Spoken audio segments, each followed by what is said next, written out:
Liandre Gotte Juice.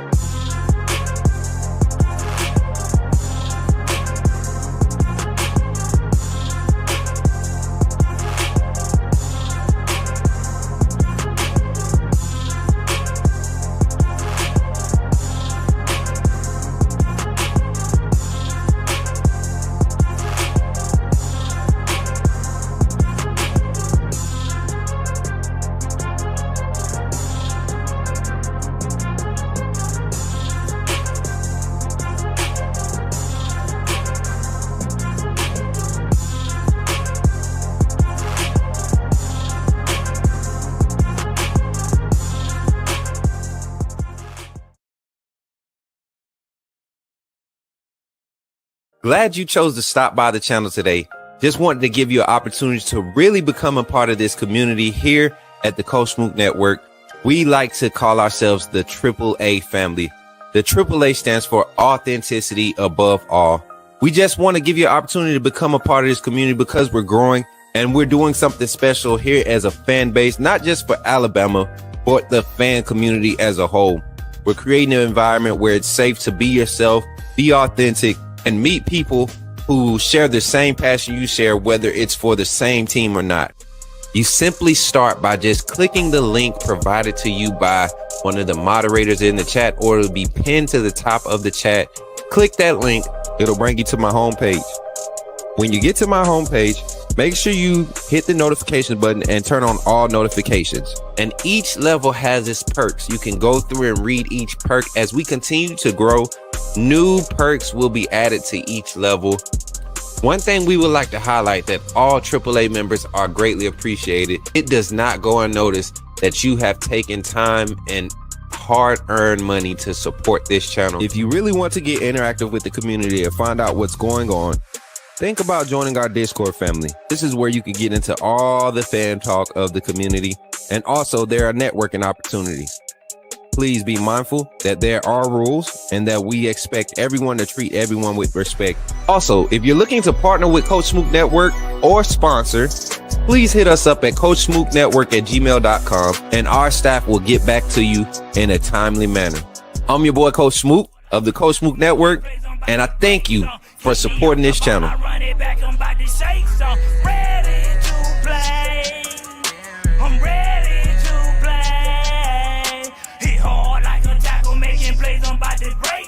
Kick me off the ball, I run it.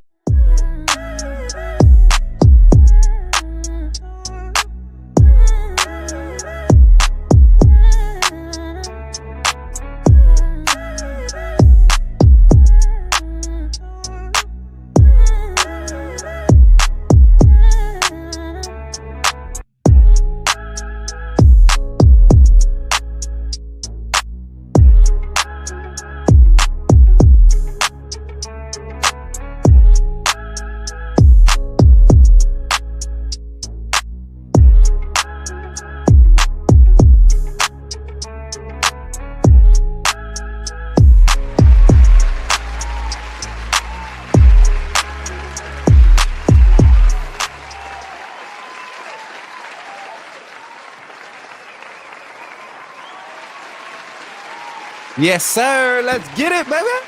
Yeah.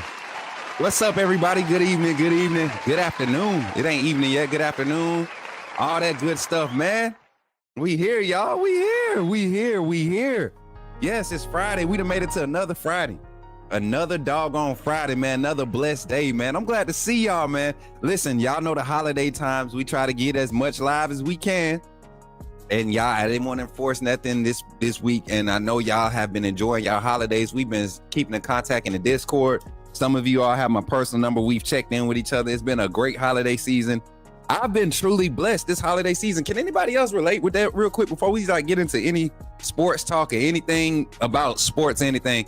Can we really just take a moment and be grateful, man? Like, we really are living. We're amongst the living and we have an opportunity to make the best of our day. So today, I'm excited to join you all, have you all join me here on the Coach Smook Network. Thank y'all for being here. I plan on going to get some fixing up done today to close out the year. We got some real goals that we're trying to achieve next year, and I can't wait for this year to end. We're going to end on a strong note. But you all, I want y'all to continue to support, man. Y'all been doing great and sharing and getting the word out. People are finding out what the Coach Smook Network is and what we're doing over here, who the AAA family is and how we move, man. Like I said, God is a keeper. And when you keep him first, he will keep you. All right. And shout out to Kimberly for renewing her membership, man, making sure she keep that wristband up to date. I slick left my watch over there. I usually have my watch, but I shouldn't have much going on. Today's show is not going to be as long as our usual shows because we have a show that we will be doing throughout next week. Got some content that we're pushing out today, but we'll be pushing some different content out. We actually have some Alabama women's basketball coverage. We have some of the players on the team that will be introducing themselves here on the network, and I can't wait to get that launched. So y'all be prepared for a lot of fun things happening here on the Coach Smook Network. And we got some new personalities that's going to be pulling up, some new talent that's going to be pulling up and actually representing the network. I don't think he's opposed to me announcing this, but BT Sports Network is joining the team, y'all. Y'all are going to get used to seeing his face and hearing his voice. Going to help us get some more coverage here on the Coach Smook Network. We're really trying to expand, and we putting together a quality group of guys where y'all not going to get bored seeing the same old stuff every time. We really going to be out here putting in work. Everybody has their own drive and their own desire, and I'm honored for these gentlemen, these team members, these people that's joining the network. They see enough in the vision to really believe. So we really got something special going, and it ain't just about content, y'all. We are really looking at ways to pour back into the community to where we can help young athletes and their exposure to the next level, because that's our primary goal, is to create a space for our young athletes to get their exposure, to provide a safe space for our fan interactions, and also to just network and grow, man. You don't know what you're looking for in the world. You might need something done construction wise, and it might be a construction business right here in the chat. So while you're here and while we try to take up our time and let all the notifications come out, we got 42 in the chat on YouTube already, which is crazy because we have just hit the 9-minute mark, which is crazy. So continue to like and share. Make sure y'all like the stream. Make sure you share it. If you haven't liked the stream, I'm gonna know, because I'm about to pull up the thingy-majig and get the stats up so we can make sure we tracking. But how's everybody doing today, man? I see everybody in the chat. Did I do roll call? MJ, what's good? MJ in the building. Falcons fan forever, man. Was you excited about Michael Penix last weekend or not, bro? That if we didn't have a freaking confirmation to turn the page as Falcon Nation, as Dirty Bird Nation, that was it, man. Michael Penix showed his tail. And I know it's the end of the season, a lot of teams are tanking and all this stuff, but you still got guys fighting. This ain't like college. You got guys actually looking for roster spots in the NFL. So anything they can put on film and live gameplay, they gonna try to. You still getting quality competition. You getting quality defensive calls. You got coaches trying to salvage their jobs. So yeah, I like what Michael Penix look like, man. But welcome in today, big homie. What's good, man? I seen you on was that TikTok? I seen you on TikTok yesterday, vibe with a little crew, man. And Kimberly, yeah, renewing her subscription. I see you got that wristband. What's good, sis? BT Sports Network in the building. My brother Davin, I want y'all to be able to call in today. So I'll be taking the first 30-45 minutes of the show to really go through some of the topics and of discussion, because for the transition time, what I want to be able to do is take our lives and cut them up and put VODs out as segments, so you can come back, and instead of trying to watch it all the way back through live, there will be 10-15 minute clips of straight dialogue about topics, and that's how we're going to continue to grow our content. That way people don't get stuck to just having to not deal with, but tune into our lives. And I think that's going to help us grow. I think y'all are going to enjoy that too, because then you also give you an opportunity to share the content. Like a lot of you all want to share content. I've got that feedback. You want to share content and create debates and conversation around it, but it's kind of hard to go back and find what hour, because we get in our show and we get going like we do. So we working a new system. We really taking it up and up. What's up, Blunt Conversation? I see you changed the profile pic, man. What's good, my guy? Looking forward to a great new year for everyone. Facts, me too. What's up, Dino? Mary J, my big sister / auntie is in the building. Derek Kinesis. What's up, Zach? Zach, I know you're gonna be ready to call in for the calling segment. Just so y'all can have a heads up, today's calling segment is sponsored by the AAA family. We have some new sponsors coming on board. We'll be making that announcement on our January 1st stream. So hopefully y'all are excited about that. And I think I'm going to just do the subathon on the 1st. Once I get back from our New Year's celebration at church, I think I'm going to come home and we're probably going to go about 6 p.m. We're going to go about 6 to 6. We're going to go 6 p.m. to 6 a.m. We'll do that to do a subathon, and y'all help us get to that 3K goal. It'll be crazy to hit 3K first month of the year. I still have faith we could hit it in the next 4 days. 3K subs in the next 4 days, I have faith. That's the type of faith I have. I don't know about y'all, but I got that type of faith that we can really spread the word and get people over to the Coach Smook, not Smooch. I was joking on myself earlier because I seen another clip. People being mean to me for no reason. I'm just playing. Nah, I don't care, man. Somebody was trying to say my name or throw a shot at me, and they said Coach Smooch. And so y'all know I'm cooking up something. Cooking up a nice little response. Shout out to the 44 in the chat on YouTube. We got 21 likes. Make sure you're dropping the likes. And y'all, we're going to get into the conversation today. You all know Alabama has Michigan coming up next week. Alabama got Michigan on the 31st. I think it's going to be a better game than most expect. The 31st is Tuesday. I think this game is going to be a lot better than most expect, with all of the people sitting out, the transfers, the guys that's opting out, and injuries and all of that. I think this is going to be a better matchup than expected because both sides are dealing with key guys. May not be high productive guys, but key guys being gone. You know, our wide receiver core has been hit. Our defensive line has been hit. Our linebacker core, our secondary has been hit. So I feel like it's going to be a better game. We're going to dive into that and what that looks like for Alabama and what those lineups look like on both sides of the ball. Going to see a lot of young faces out there getting opportunities to get some early reps on film going into spring. And I think that's going to do good dividends for a lot of our young guys. I think of guys like Dre Kirkpatrick and Red Morgan, somebody who had a strong start, kind of fell off with injuries and just the speed of the game. And now he's getting the opportunity to go out there and use that those veteran reps, those early season reps and experience to his advantage and kind of learn and be in phase, you know. So we got a lot to talk about today when it comes to that. But also we got some good college football going on right now, good bowl games. We got Oklahoma and Navy. Oklahoma's handling Navy today. We got a nice little lineup today. The games that we could kind of project. Let me see if I can get the rest of them. Like I said, we got Oklahoma and Navy. They're playing right now. Oklahoma's up 14-0.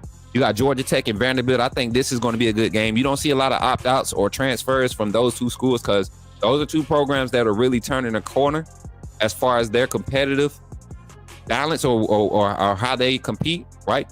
So I think this is going to be a good game to watch for Georgia Tech and Vandy. Then I like Washington State and Syracuse. I know Washington State is dealing with a lot of transfers, but they have a lot of talent on that roster. Just a lot of young guys. They had a strong recruiting class. And Syracuse finishing inside the top 25. They're a quality team. They built some quality depth over the years, and they're just a program. And then again tonight, Texas A&M and USC is probably going to look good for the lights. You know, I don't think it's going to be a quality game, but let's see. We'll tune in. We might be able to get a session going in the Boom Boom Room, and get that going. But then this Saturday, we got some quality games too. We'll be able to talk about those tomorrow on our check-in. I'll be on the road, but I'll be checking in with lives. And then of course, the bowl game Monday, Tuesday. Then we got the playoff games going into the New Year. So going to be a good time next week, y'all. Next week, this week, and going into next week for Alabama football or college football in general. I keep saying Alabama, but it's college football in general. Let's see who else is in the chat. I see y'all pulling up before we do our intro and get into it. What's good, King family, my dude? I hope some of y'all are able to call in today. I want some real feedback on this lineup. So here in about 45 minutes, we'll open the phone lines. We're gonna like really breeze through our topics today. And when you get on the phone lines, you can provide whatever feedback, whatever topics of discussion and feedback you want to provide. That's how the call-in show is going to be for the time being until we get fully immersed into our basketball coverage going into January. So what's up, Kimberly and D? What's good, my boy? I see you. What's good? D Major Penix doing well is a feather in DeBoer's recruiting cap too. Wait, hold on. Wait, well is a feather. Penix is doing well is a feather in DeBoer's recruiting cap too. Oh, okay, I get it. Like a notch in his belt. Okay, I get you. Man, I had to slow down, run it back, rewind, all that just then. My boy Latoya Billingsley, welcome in, sis. Glad to see you. We need to put money on OC. Milroe had Tommy Rees last year, Bill O'Brien 2 years ago. This season, no OC. Alabama seeing sabotage. Y'all not going to help bro get OC? Are y'all afraid of evolving? I think they did a good job with bringing in Sheridan. I think Sheridan and Coach Mitch, the quarterback coach, did a good job developing Milroe. There's only so much development you're going to see at the college level.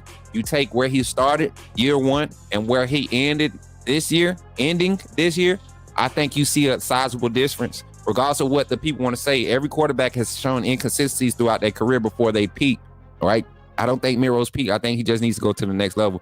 Yo, Smook, I think you know my dad, Demetrius. Demetrius who? What's your dad's last name? Square Business. Stephen M. Smith shouted me out on his last podcast. That meant a lot. Hey, that's what's up, man. Stephen M. Smith. Hey, shout out to my guy, Stephen M. Smith. Shout out to Stephen M. Smith. That dude is a solid dude, man. I see he left TDA. I'll be glad when he goes fully independent. I think he has a lot more to offer for the Bama Nation with his voice. But that's somebody that y'all gonna see his face around here a lot. That's my brother. He's the one. He was the first person to tell me to get into this. Like what you all see is Coach Smook. He knew me as Senator Hines, and he told me that I should do this. And I really appreciate him, man, because I found a passion and I love it. My brother Wade, man, I can't wait till y'all see me and Wade's collabs that's gonna be coming up next year, man. We got some content we're gonna be putting out there for y'all. Mary J, what's good? Nicole, twin, twin. What's up, twin? Ain't heard from twin in a minute. Title, what's good, my guy? Yeah, I just want to make sure I speak to everybody before we jump into the show. So with that being said, y'all, let's get into it, man. Thank y'all for pulling up. And as always, man, it's the Coach Smook call-in show. We about to jump into this conversation. I hope y'all ready. We got some topics and we're going to dive into it. Let's get it, baby.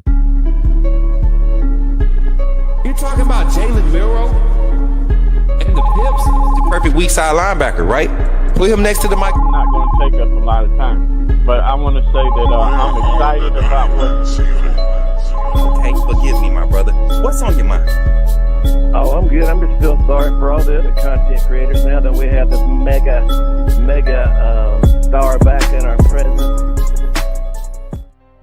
Yeah. Y'all already know what time it is. Let's get into these conversations, man. I was looking at the title of the show today, and I usually don't try to put together a lineup or anything. I kind of just tackle topics that I know people are asking about. My inbox is always full of questions and people want to know insight on recruiting and stuff. So I kind of just want to go over all that.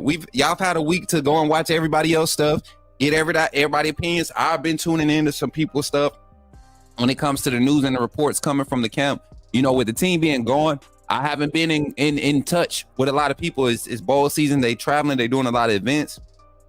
People going to see family. So I've kind of put myself out here to regroup myself, right? As the network. So jumping into it, man, some of the topics and conversation.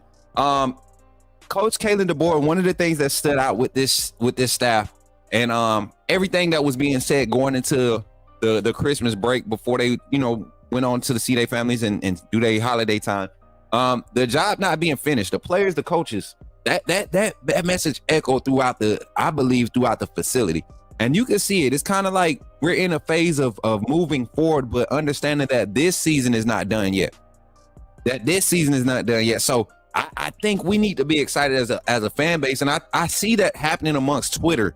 The Gump Twitter. Y'all know I go real heavy on Twitter about Fairweather fandom and all of this stuff. So I've been seeing a change in language. And I get it. This year was kind of different. But if anything, now that everybody's calming down and we're starting to hear, look at the facts of the matter and look at the product that's been produced, a 9-3 regular season is more than what we could ask for. You can't ask for anything better when you look at some of the success of other programs who've been in similar positions as Alabama's, quality teams, talented rosters, a big name coach that doesn't have to do much as far as reestablishing a culture, right? Coming in and struggling, 6 wins, 5-7, 4-8. We've seen this from first year coaches in the SEC.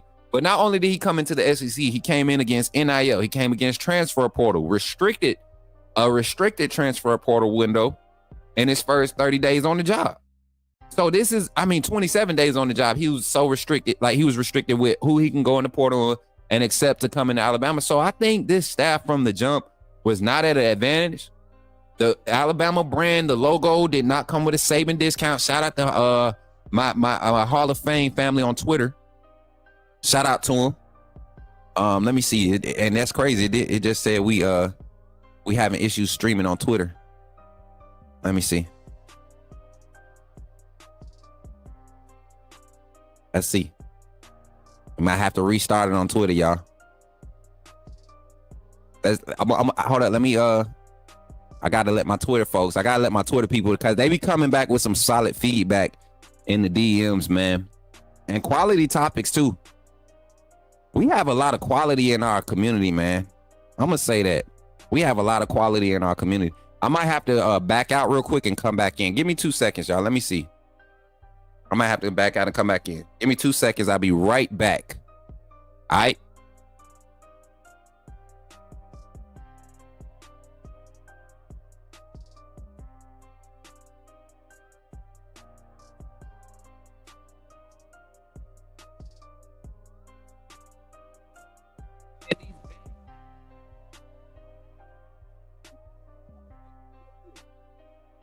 Jeff said he never used Twitter.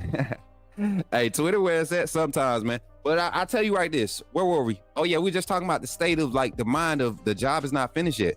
And I think if we really truly look at what the process has been for the University of Alabama under Coach Kalen DeBoer and where he's ended his first year, this is his best first year out. Like with the type of competition we went against. Granted, we lose to two, 500 teams.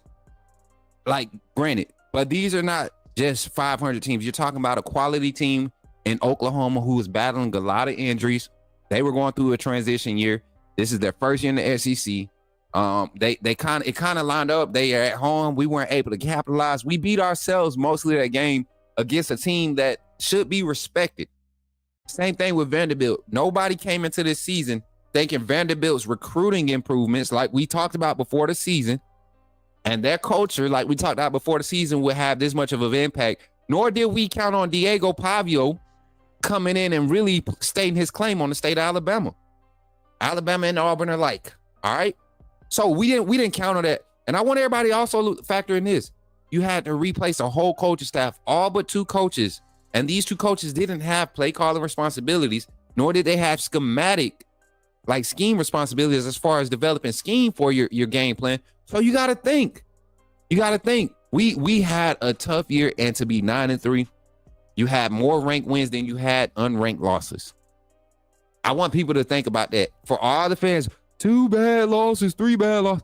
We have more ranked wins than we had unranked losses. Take that one and really think about what I'm saying. Like, this is a team that we had to go through the rough spots in order to get where we at. So 9-3. I think we're in a perfect position. Kalen DeBoer has the opportunity with a lot of the stuff that I'm reading. I really believe that there's some real heat about going to get Ryan Grubb. And a lot of people think that Ryan Grubb is the mastermind with the play. No, there's a sense of familiarity there. It's not that he's the mastermind. It's just a sense of familiarity, the experience. Nick Sheridan's first time being a play caller was given to him with a quarterback that he was not, like, this scheme wasn't designed for this quarterback. So Nick Sheridan going into uncomfortable, unfamiliar territory and getting the results he did as an offensive coordinator in year 1. I need a lot of you fans that think he's not it to really pump the brakes, because if he was able to have us in position to be in a lot of spots that we were, you take away drop pass, you take away quarterback not processing things quickly or consistently. You take away a few overthrows and take away about 56 worth of points called back this season alone. And we're not talking trash about Nick Sheridan. We're not talking trash about Nick Sheridan. So that's all I'm saying.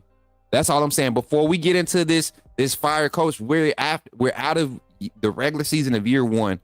And I think we're in the best position possible to be moving forward as far as being a dominant program amongst the competitors, the top 4, the top 3 of college football for the next 3 to 4 years. I think we're set up for that. I think we've shown that when we've handled the portal. The past two portal windows, we've handled them. 3. We've actually had to live through 3 portal windows with Kalen DeBoer already. His incoming portal window, the post-spring ball portal window, and then now the postseason. I mean, no, 4. You had the fall portal. Well, no, that wasn't really a portal window, right? Before the season. So three portal windows. You look at the roster turnover, it's not up in the 40s. It's not up in the 30s. I think we just hit like a total of 20 transfers this season. It's not up there like a lot of people would like you to think. So you look at it, man, and we're in a good position. Y'all give me a second. I have something, I gotta do something. God has really blessed my life the past few days.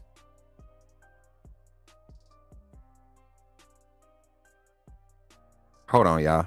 Don't ask me why I'm smiling. God has just been good to you, boy. And I can't hold it in. And y'all are part of it. I got to share something with y'all. It's an accomplishment once again. And I know some of y'all have been talking about it, but we're at 2.64K subscribers on our channel. We just were talking about, 2.5 not too long ago, last week, I believe. So I appreciate y'all. And I've been asking people that call themselves, switching up or not supporting. I've been asking them to unsubscribe, and they've been confirming that they've already unsubscribed. So we're doing something. People are seeing what we're doing and we're growing. But I appreciate y'all support, man. 100%. It's been a crazy 3 weeks. The month of December was not crazy in a bad way. It was more so just a lot of eye-opening things were happening, and I really became grounded in being who we are supposed to be, being authentic. I love it, man. I love y'all for that. So that's that. So the job's not finished. When we talk about the job not being finished, what do we mean? Like, what do we talk? Let's talk about how this staff has attacked the portal. And I want to I'm going to reference a few articles here. So give me a second. I'm going to bring up a few articles so we could track exactly what the portal has looked like for Alabama. And I think we want to do on 3. We had on 3 in our okay, we'll use this. Tide Illustrated, they did pretty good with their article, keeping us kind of informed on who we have and who's actually committed. So let's talk about it. Anthony Jefferson, what's good, my guy? How you feeling? Haynes will snap at Michigan next year for sure. I mean, he needs 20 carries. He needs 20 plus carries a game. That's never been a secret. I don't understand why our fans feel like we're going to be able to give 5 guys 20 carries and have 4 1,000-yard receivers. It just don't work like that. And I don't think he'll be the best running back in the nation next year. I really don't. I don't think so. I think y'all will get to see some of the flaws that we see. And there are going to be games where Justice Haynes will go off in that conference, in the Big Ten. I think he will have plenty of games where he go off. Their style of offense in that conference caters to his style of running. But I don't think it's going to be like a crazy, crazy type of year for him. And I believe he's going to have to come back for a senior year. I really do. I really do. I think he'll put himself on the map and solidify himself on the map next year. And he'll come back for that senior year and really, really put himself as like the number 1, number 2 back going into his draft class. So, and that's no shade. I've always felt that about Justice Haynes, especially as the season came along and we saw Jam's running style. I think Jam coming back he's going to be one of your top backs in the country next year. Transitioning into a quarterback that's going to really fluidly run this style of offense. And don't let Ryan Grubb get in here and be the primary play caller. Ryan Grubb is going to build his offense off the run game and the vertical passing game. That's why Keelan Russell is such a solid target for this staff. And I keep talking about this, and y'all make sure y'all check out the VODs when I post the VODs for we'll actually be going live to do not edits, but live reviews of our recruiting class. We're going to be looking at their film today, and we'll do like an hour at a time. That way I could get done, cut it, post it, and then we'll go live again. So we'll have a whole bunch of lives today. Y'all have a lot of content to review today. Jalen is a good quarterback, and I would love for him to come back, but we got to showcase our receivers more and utilize our running backs more in the running game. Too much RPO design runs will also help. Help our offensive line. Anthony, I think it's time to turn the page from Jalen. I think there's a cap that you reach in college, and I said this about Johnny Manziel, Baker Mayfield, Kyler Murray, Jalen Hurts, Lamar Jackson, all your athletic quarterbacks. There's a level that at the college level, you're asked to do certain things and it's some things that you try to do that aren't required, and they put you in bad positions at the college level. So, yeah, I don't think y'all really are factoring in that for Jalen. Like, his development can be better, like we're seeing for Anthony Richardson. A struggle season, and then towards the end, when things start slowing down, he's been able to take he's starting to show some type of improvement. Not good at all to me, but he's showing some improvement. It's just the nature of how we develop, man, how you develop in this game. And so let's kind of dive into these transfers, y'all. Let's get into this conversation. This is how Alabama's finishing the job. We're talking about Alabama transfers. We're going to grade these guys out. Transfer grades, Alabama transfer grades. Let's call it that. Alabama transfer grades. And we're gonna spend about 10 minutes on this topic here, y'all. Where we at? We at the 32-minute mark. We're at 12 o'clock. Perfect. All right, Alabama addressed some of his biggest needs. I in my opinion, I want to say linebacker, defensive line. We went and got 2 of each, I believe, in this portal. We secured some young talent in the draft. I mean, not draft class. It might as well be a draft class. The recruiting class. And then we also saw some guys that's committed to returning, right? What's that? My insurance ID cards. Okay, boom. So looking at where we attacked in the portal, you look at the wide receiver room. We went and got Isaiah Horton. We got a lot of young talent that's going to be coming back. We had 2 guys, I would say, 2 guys that were kind of not necessarily impact players, but just names that were quality names in the room, leaving Kobe Prentice and Kendrick Law. But I think that's easy replaceable as far as production. You look at the tight end room, Danny Lewis went in the portal, came back. You're going to be losing CJ Dupree. We didn't go and really go crazy for tight ends in the portal, right? Did we secure that gentleman from? No, we didn't, because we ended up bringing Danny Lewis back, which was a huge get back for us, in my opinion. I think Danny Lewis is probably the one that's set up the most to really thrive and have that 1 year starting type year and go to the league. I don't think he'll need 2 years. He'll be able to showcase enough receptions. If his blocking improves, he'll set himself up for some great success, because there's some young guys behind him, and Caleb Edwards, Jay Lindsey. I believe Jay Lindsey is going to stick around through the spring. I haven't heard anything about Lockwood hitting the portal, but if he did, I would understand. But he's a quality piece. Josh Cuevas is coming back. He's a quality asset. Josh Cuevas is probably the best receiving tight end we got, honestly, when it comes to the route running and his just complete quality of a tight end. I think Josh Cuevas brings us probably the most quality when it comes to it. Shout out to the 75 in the chat on YouTube. We just cranked the live back up on Twitter. I thought we was live again. I'm sorry, Twitter, if I've had y'all. Okay. I guess Twitter's having issues streaming, but we also got Instagram up too. So if y'all are Instagram users and don't follow me on Instagram, go follow me on Instagram at Coach Smook. But how have we attacked this in the portal? How have we shown that the job is not finished? I look at the offensive line pickup in Cam Dewberry, another offensive lineman, a guard. We're losing Jaden Roberts, and we're definitely losing Tyler Booker. Not 100% on Jaden Roberts. I'm like 98% sure that Jaden Roberts will be going to the league. He's probably going to be your 3rd guard to come off the board, and that's going to be probably like between picks, let's say 24 and 38. Slipping into the top of the first of the second round. So that's a good spot for a guy like Jaden Roberts, who 100% healthy can go in, and with a young team that's really trying to rebuild from the court, from like fresh, do a fresh rebuild, meaning they're going through the draft, they're picking up young veteran assets to carry you through a 3-4 year span at the next level. Jaden Roberts will go in and find a quality growth curve in a system that his skill set fits. So a lot of opportunities for these guys that we're getting out of the portal to come in and be immediate impact. I also look at on the defensive side, like I said, that was huge on the defensive side, getting a guy like Cam Calhoun out of Utah. I looked at that film, and I told y'all I was kind of like, we got number 9 from Utah. He's all right. Mo Link was gonna make him a beast, but I went and I fact checked and I did the research, right, like you're supposed to do, and I found out it was number 4.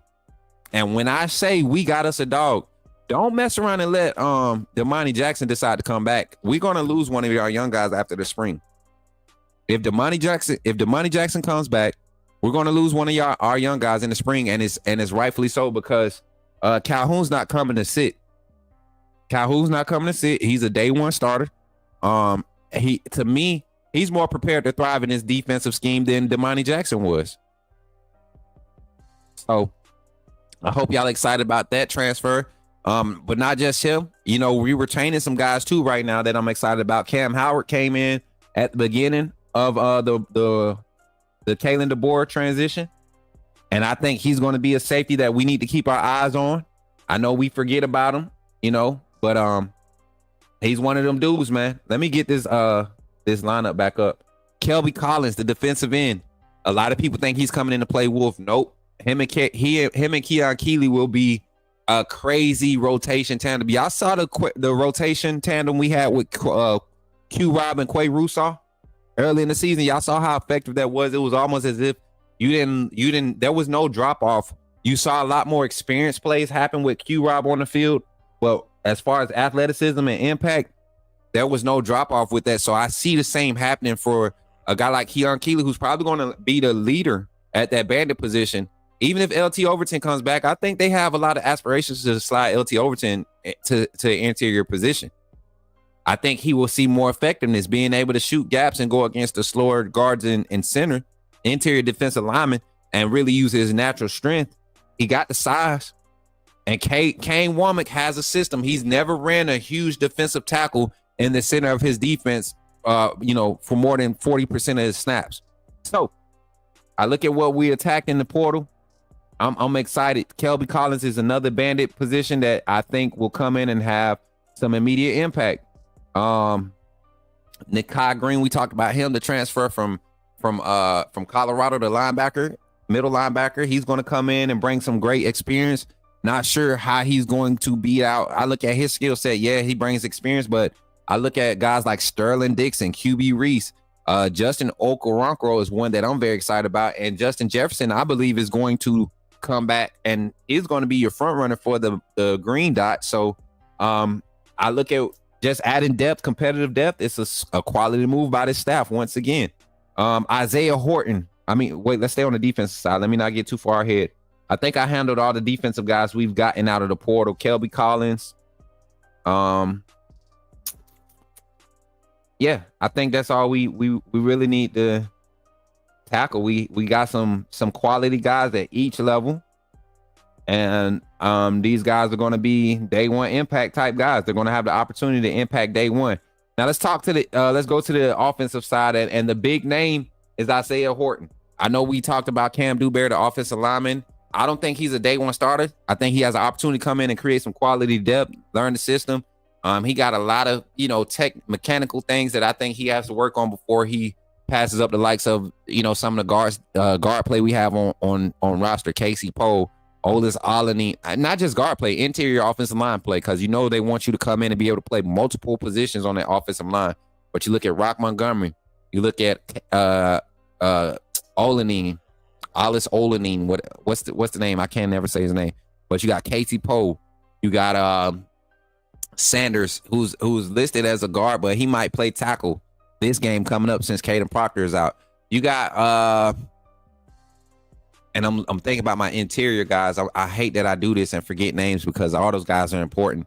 But we got all these guys on the roster. These interior offensive linemen. Adding Cam Dewberry is going to be quality depth. Gino Vandermark is another guy that turned the curve. Parker Brailsford, our center, is going to be a guy that's leaned upon. He talked about gaining weight is one of his primary things. He wants to put on about 15, 20 pounds this off season. Get heavier so he could withstand the SEC style of play, that physicality, be able to be a little bit more physically imposing. So I think we're set up good with the portal. Isaiah Horton is a huge get. I'm telling you, I have this theory that Jeremy Bernard is going to go to more his natural position at either the slot or the Z in this offense, somewhere in the slot or on that play side receiver, right? The strong side receiver. I think that's where he's going to really thrive for the quarterback transition. But I think guys like Jalen Hale, Marshall Pritchett, who is listed as a tight end, I think we might see a transition of him going to wide receiver. He has the build of that big body X position, that X wide receiver that Jamarcus Shepard and staff like to put out there. Has the top end speed. He has more of a top end speed and get up than young Derek Meadows. But he's a bigger frame than Jalen Hill, so I think he's going to fit into that role. He might not be the primary guy, but he's going to be the guy that we look at when we look at that position, because Jalen Hill, I believe, will be the primary guy at that X position. And then you start mixing up lineups with Cole Adams and Jeremy Bernard and Ryan Williams, at your slot and your Z and your Y positions. And I mean, you could big wide Danny. So many different opportunities. Caleb Edwards is an athletic tight end that's going to be coming in as a young guy, going to make some noise in the spring. I'm telling y'all, this is a team to be excited about. But what we have on roster, what we did in the portal, it lets you know that Alabama truly has shown, and they believe with the recruiting class, the number 2 recruiting class, and hitting the portal and getting I think the number 3 ranked portal class right now. Overall composite, I think we're number 3, if I'm not mistaken. Somebody please get me that, fact check me and get me that link for me in the mod chat on Discord, if y'all don't mind. But yeah, we are going to be in a good start. We're going to be in a good start. And I tell y'all, this is not going to be one of those things where y'all going to be able to thrive off of media agenda. Like I see my boy Wade keep talking about Mbakwe reps at wide receiver. Of course, he going to get reps at wide receiver, but I don't want y'all to get hell bent on him like being this wide receiver machine. I'm telling y'all, this staff is going to do what's best for the team and what's best for that player. And Mbakwe is going to be a lockdown, shutdown, first round corner if he could really lock in. I think he has a right to want to experience and contributing to this team on the offensive side. I think he needs to be our primary special teams guy. He needs the ball in his hands outside of being a receiver, because I think he has way more value at the defensive back position. Recovery speed, IQ, twitch, physicality. The IQ is there because he played the position of quarterback, played the position of wide receiver. I like a 5'10", 5'11" corner with super athleticism, because he's not going to grow anymore. He's not going to be 6'2", not going to be 6'3". 5'10", 5'11", super athletic, physical, fast. We got Javier Arenas on steroids, and he got hands. Shout out to my guy Dougie Fresh with the first co-sponsor the super chat on the stream today. $4.99 saying Merry Tidemas and happy new Tide year. Thanks, Dougie Fresh, coming through with the $4.99. My God, man, Dougie be coming through, man. Dougie be coming through. Appreciate Dougie with the $4.99 and becoming the first co-sponsor on today's stream. And some of y'all may be asking, how do I become a co-sponsor on today's stream? For the ones that's been here, y'all know. But for the ones that don't know, you can easily become a co-sponsor or supporter on today's stream by donating any green super chats or better, meaning anything that's $4.99 or better. It'll get you acknowledged as a co-sponsor on today's stream. Or direct donations through Cashapp, PayPal, Venmo. I said Venmo. It's Venmo. Will get you acknowledged, or 5 gifted memberships, meaning if you want to help somebody become a member, get them a wristband. There's options in the chat. There's different options, icons you can do to support that.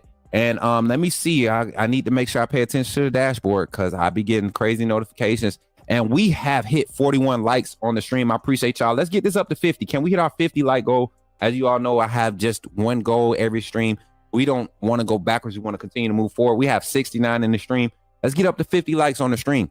And so if y'all don't believe that Alabama, the job is not finished at Alabama, the transfer grade should tell you. So let's grade these guys out. And I looked at the composite scores for some of these guys and what they're getting graded out coming into Alabama.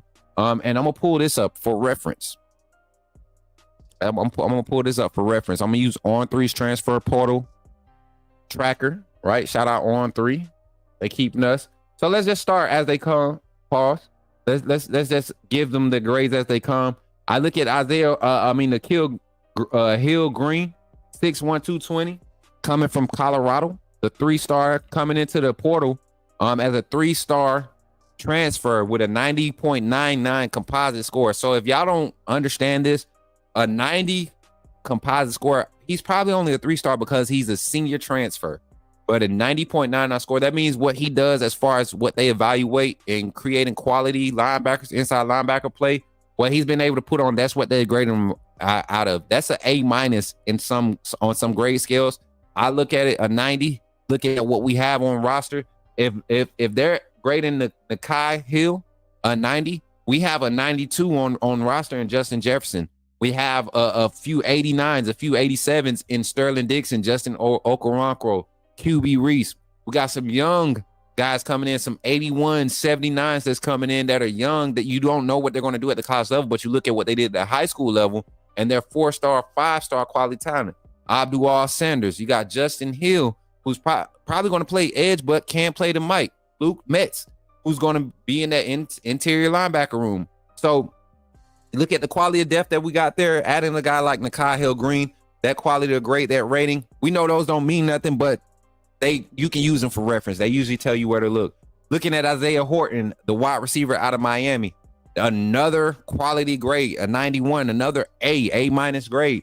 You see, he came out of high school as a 4-star, interned in the portal after 1 year at Miami, not much wear and tear, made big, a huge impact of the reps that he got. A lot of Miami fans have confirmed, a lot of true Miami fans that have confirmed that this is a wide receiver that they were looking at as being possibly wide receiver 1. I think this is going to be huge for the depth of this wide receiver room. Adam Scott, Hamilton, Brooks, Meadows. Yikes. Adam Scott, Hamilton, Brooks, Meadows. I'm trying to think of this lineup you putting out there. Is that like your third rotation lineup? Because you skipped over like 6 big names. But Isaiah Horton, another quality wide receiver. You put him at that X position. 6'3", 6'4" body frame. And I honestly think I think he's still growing. I looked at him. I got some pictures, not with him, but while he was on campus visiting. And dude's tall, man. You know, Austin Mack is 6'5", 6'6". And, you know, standing next to Austin Mack, it looks like they're kind of eye level. So a quality, big body wide receiver. Probably going to play at like 215, 220 next season because he's growing into his frame. Big body wide receiver with some speed. Cam Dewberry coming in as a 89, a B+, B+. Great offensive line, interior offensive lineman. Like I said, he has that guard experience. I don't see him playing much center. Didn't get an opportunity to create much impact. Struggled at Texas A&M, to be honest. You look at him when they played. Last time we played A&M, he struggled against us. So going to see what his development is like under a new coaching staff. How does he come in and really compete? Because it's not like he's walking into a position where he's needed, right? The depth is needed, but he's not needed because there's quality talent in our interior offensive line room. Continue to scroll. Cameron Calhoun, I told you already, this is probably the prize of the portal, right? Of our portal pickups, this is probably the prize. Because if Damani Jackson comes back, we could lose probably 2 of our young guys that's out of the 24 class. We could possibly lose one of those guys because Cam Coleman is not coming in to sit down. And which I'm praying that Damani goes first round because I think right now he's the number 4 corner in the draft. I think he's being ranked like the number 4 corner out of cornerbacks coming into the draft. So looking at him, Kelby Collins, another quality guy. This was actually a Nick Saban target. Kelby Collins, we were high on Kelby Collins. He was more so of our Peter. We missed on Peter Woods, so we thought we can get Kelby Collins. We could make up for it a year later, 2 years later, and get Kelby Collins. Or a year later, I think. Yeah, a year later, and get Kelby Collins. And we did it. He went and got that bag at Florida. A lot of hype was around him. That Florida athletic team, they had a lot of athletes on that team. Just didn't come together for him. He hits the portal and comes to where he should have been the first time. Huge pickup for us. Quick moment of silence. My boy Dylan left to go to Boston College. And I think that's all the portal pickups for Alabama in the portal. You know, they're counting Danny Lewis, but I don't count him. He didn't ever go nowhere, commit nowhere else. He just wanted to make some noise. And I told y'all what the agenda was, man. I tried to tell y'all. They was trying to make some noise so that the people that move the money could move their pockets. They said, "Oh, y'all ain't gonna move for Danny." How the disrespect. So Mbakwe knew what his type of impact was. He said, I volunteer as tribute. That's what he did. Shout out to everybody in the chat, man. We got 61 in the chat on YouTube, 28 in the chat on Twitter. I'm going to get into these comments real quick. I'm going to go through these comments. Let me see what y'all been talking about, because now we're going to go into the calling segment. We're going to, when we come back after our little infomercial break, right, our little announcement break, we're going to open up the phone lines, and we're going to really dive into this Michigan conversation. As a matter of fact, let's end this half of the segment, this half of the show, talking about Alabama versus Michigan. How about that? Let me change the banner. I'm going to change the banner, and then we're going to talk about Alabama versus Michigan, what we see, and mainly not necessarily how this game goes, but let's talk about the lineups. Alabama versus Michigan. Who's on the field? And we're gonna open the phone lines up when we have this conversation and really dive into it. And I have the we'll mainly focus on defense today for this part, and then tonight I want to give everybody that's kind of at work and can't call in. I know the offensive side is the major concern. So tonight, when we go live, I'll be talking about the offensive side. We'll kind of update y'all on whatever news comes out between now and tonight's show, but we'll dive into it tonight. And I think I want to do a late call-in show since it's Friday. I want to do a late call-in show, and y'all give me y'all thoughts on lineups, offensive line, everything. We even explore with some of the confirmed early enrollees. If they were to get on the field, we can explore conversations like that. So we're going to do that today when we come back from our infomercial break. But can't wait to see Dijon Lee. I'm telling y'all, that is the one y'all keep sleeping on. Dijon and Chuck are day one ready.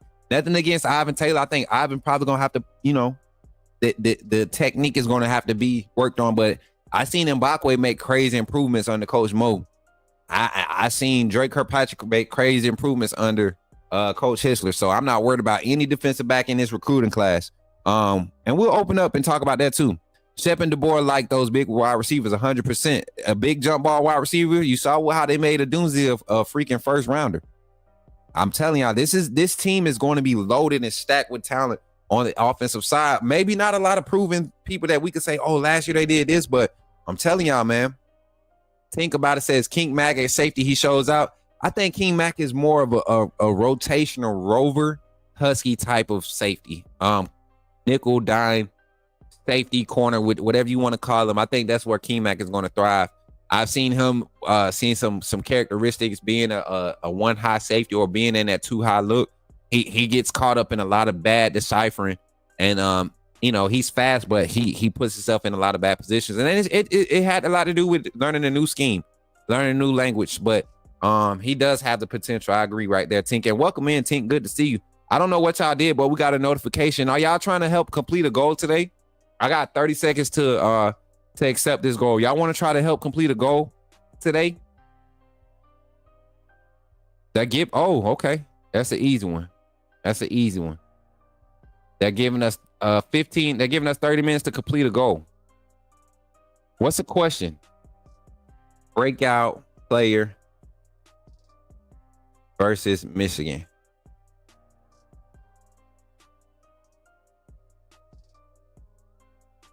Would y'all like to try to achieve a goal today, y'all? These are the options we have. 5 super chats, 5 light blue or higher super chats in 30 minutes, or 15 light blue or higher super chats in 1 hour. Let's do the 30-minute one if we're going to do one, because we're not going to be live for no hour, and I don't want y'all to feel pressure to achieve a goal because we've already achieved a goal for this month. So, and the main thing is make sure we keep on running the likes up. We got 43 likes on the stream. I'm gonna go ahead and do it. Let's go ahead and do it. If we do it, if we get it, we don't. If we get it, we get it. If we don't, we don't. I expect y'all to support however y'all want to support, man. I like taking advantage of these. So appreciate y'all for being here and rocking with your boy. And don't forget to run the likes up. We've been stuck on 43 for a minute, but we're gonna get into this conversation about who lines up against Michigan. I think this is going to be a great game for us to really see what this future looks like or get an idea. Not necessarily what it's going to look like, but we're going to get an idea. And I would hope that this staff takes this game to really dial in and try to set a precedence on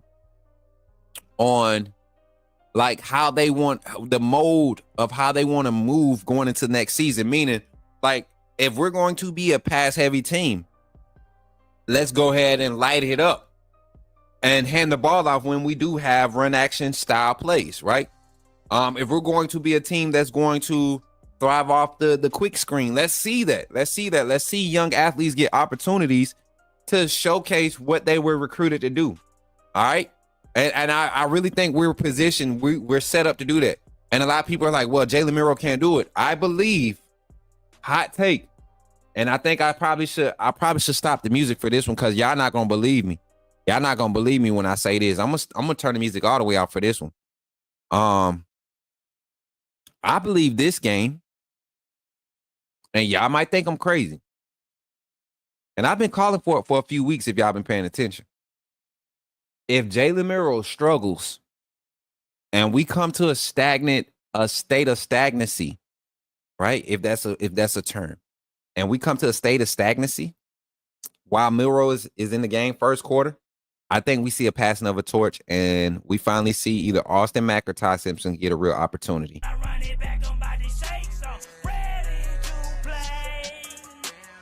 I'm just saying. Can y'all see that? Can I get some fire emojis in the chat if y'all can see that? Like, realistically, come on. Am I saying something crazy?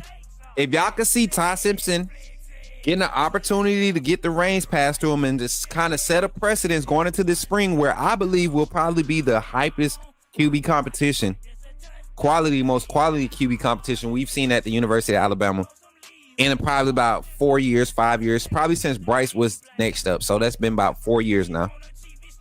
I think Ty Simpson will get his opportunity this game if Jalen Miro struggles, and I would not be mad. Y'all know I'm a diehard Milroe supporter, but I believe I am one of the few that believe at the college level. And I'm one of the few that's going to believe. I think he's a good quarterback, but I think he's capped his development at the collegiate level. Milroe, there's no reason to risk coming back to.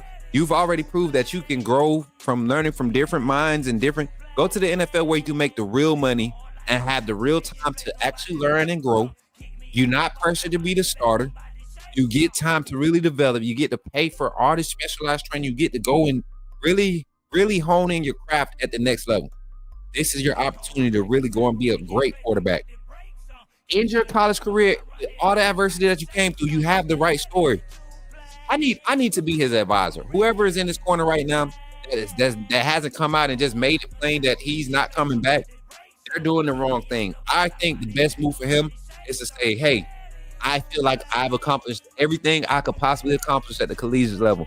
Educational, personal life, on the field, he's done it. He's made it to the playoffs.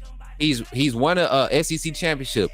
He's done just about everything. Most quarterbacks in his draft class can't say the same thing. They can't put a conference title to their name. They can't put how many wins under his belt. I think 15. Oh, he has more than 15. He won 10 last year. He won 9 this year. Or he won 18.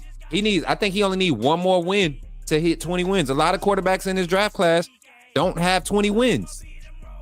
So it's an opportunity for him to go out with a bang. If he don't come out and step like he needs to step, like a true leader, a senior guy who's trying to send his team off on the right way, if he don't step like he need to, and to set the tone for the new era of what the next quarterback needs to be better than, I think you go ahead and pull him and give your guys who are going to try and make that statement, make that claim, you give them an opportunity. And so with that, leading off with that, on the offensive side, we'll talk about that defensively. There are some names on the defensive side that y'all going to see when we get into this roster and this breakdown. I think y'all going to be excited. So right after this infomercial break, y'all, I hope y'all are enjoying the show. No schedule, no script. We being authentic and we doing what we do. Hopefully y'all are ready to call into the line. Let's get ready to call into the line. I have the roster on the screen. I have players on the screen. And for y'all to pick for our lineup, we're going to do our starting defensive lineup. And we're going to talk about different formations, all of that stuff when we get on the phone line. 5, 6, 7 minutes phone calls, depending on how the rate of the call line. And let's get up to 50 likes before we get back from our infomercial break here on the Coach Smook Network. I thank y'all for coming through and supporting your boy. And yes, I went on a freaking run there, trying to make sure I get all the words out. We working on this thing, but we really appreciate y'all for supporting the Coach Smook Network. And I say I'm talking about me and the team. So right after this infomercial break, we'll be right back with the rest of our show, our second half, Put Me in the Game call-in segment here on the Coach Smook Network. I love y'all, man. Glad you chose to stop by the channel today. Just wanted to give you an opportunity to really become a part of this community here at the Coach Smook Network. We like to call ourselves the AAA family. The AAA stands for authenticity above all. We just want to give you an opportunity to become a part of this community because we're growing and we're doing something special here as a fan base, not just for Alabama, but the fan community as a whole. We're creating an environment where it's safe to be yourself, be authentic, and meet people who share the same passion you share, whether it's for the same team or not. You simply start by just clicking the link provided to you by one of the moderators in the chat, or it'll be pinned to the top of the chat. Click that link. It'll bring you to my homepage. When you get to my homepage, make sure you hit the notification button and turn on all notifications. And each level has its perks. You can go through and read each perk. As we continue to grow, new perks will be added to each level.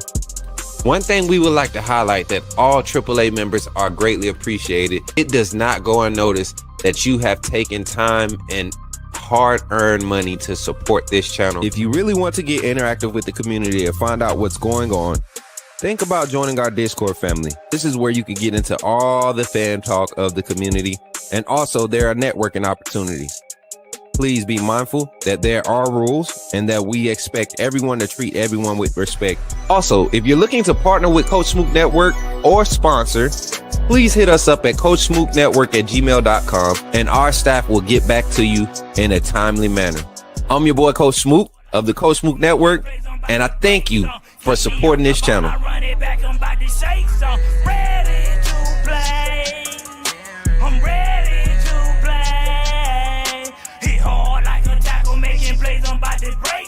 Keep me off the ball, I run it.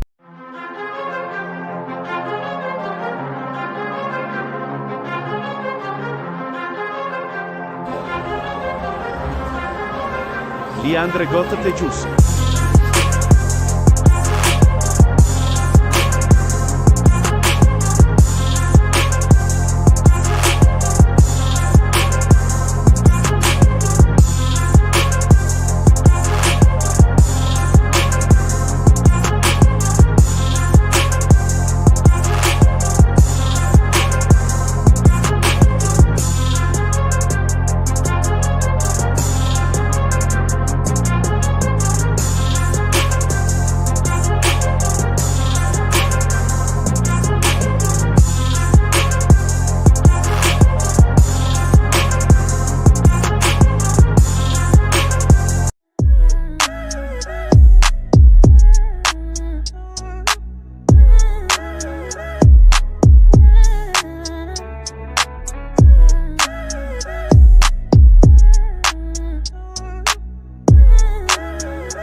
Weak side linebacker, right?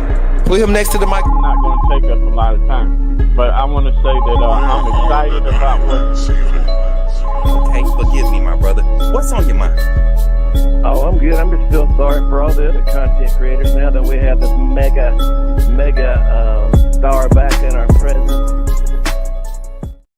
Yeah, man. I hope y'all excited. The job is not finished. Let's get into this last topic, man, before this phone call segment before we really jump into it. And I just want to show y'all how we're going to do this today. So y'all know we like to bring up the rosters and stuff and do our thug thizzle. So today we got screenshots. It's going to be kind of weird. I'm going to be setting it up, but I'm going to have a little football field graphic off to the left, to the right here, over here, my right, maybe your left. But we're going to try to set this thing up and get our roster, our lineup set up for the defense for the 31st, Alabama versus Michigan. The lineup, who's on the field? Who's on the field? So the phone line is open, 334-625-1121. Let's crank some music up. And when y'all call in, let's kind of just dive into the topic of conversation. Give me your thoughts on how Alabama closed out the portal. and then we kind of talk about our defensive lineup going into this this game against Michigan. The phone line is now open 334-625-1121, and y'all already know who's popping in on the line first. Let's get our dude in. Let's get it. Call from Zach Willie. To accept, press 1. To send it. Yo, Zach, what's up, man? You on the line? Talk to me, man. You in the game?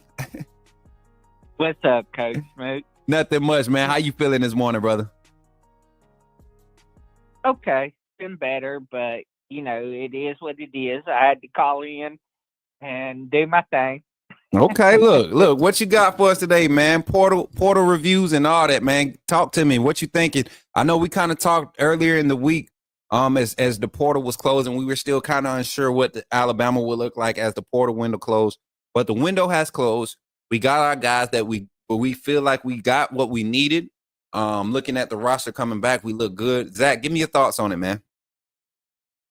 Man, I'm excited of what we got in the portal. I look forward to seeing what these guys that we got in the portal. I'm excited to see how they contribute to our program as a whole. Because we really, especially on the defensive side, because we kind of filled in some gaps where we needed some spots filled because we had players leave on the defensive side of the ball. Facts. We had some talented players leave on offense too, and I mean we placed them with as talented, if not maybe a little more proven than the guys that left. And so I'm excited to see where this team grows from here, because I know Coach DeBoer is a winning coach and he brings a winning philosophy everywhere he goes. Facts. And I'm ready to see us shock the world with this team next season and win us a championship. 100%, Zach. And I think more people are starting to calm down and really realize the solid position we're in. And more so, it's one of those things where we have been so far, we've had the luxury of not having to enter this type of process for a little almost 20 years. We said 17 years, but his first year and a half was not all peaches and cream. And I think people forget 2007 and 2008. Like, that year was probably just as bad as 01 to 06. Like that 6-year span of losing to Auburn in the Iron Bowl was just as bad as 2007. We lost to the University of Louisiana Monroe. Like, that was not a good year. So I'm good. Now, Zach, we got Michigan coming up, man. Let's dive into this conversation. Alabama versus Michigan. I'm gonna go ahead and pull this diagram up. Let me see if I can get a good view for us while we got you here. Okay, yeah, this might look good. So I'll zoom in some more. Let's start with our defensive front, man. And I got it kind of outlined, and I'm gonna name these names. I know you probably can't see it real time, the players that we have available as far as the defensive linemen going into this game. But I look at some of the guys, and we're talking about from our bandit position all the way across the front, and the bandit players that are typically playing that position that we have available. And I kind of want you to fill the positions like you would pick. Who would you send out there first? At the bandit position, we have Ja Latham, we have LT Overton, who's going to be playing in this game. You also have somebody that's been getting a lot of buzz, and I've been seeing go with the first team reps, in Keon Keeley, a guy that's kind of been like a transitional project for this staff. And you see them really investing time and hyping his name up to, possibly giving us some leeway that he might be the guy. So looking at the bandit position, who you think we rolling out there for that defensive end position? To start, I'll put Overton to start, Latham second rotation, and then Keeley third rotation. You know, when we put our third rotation in.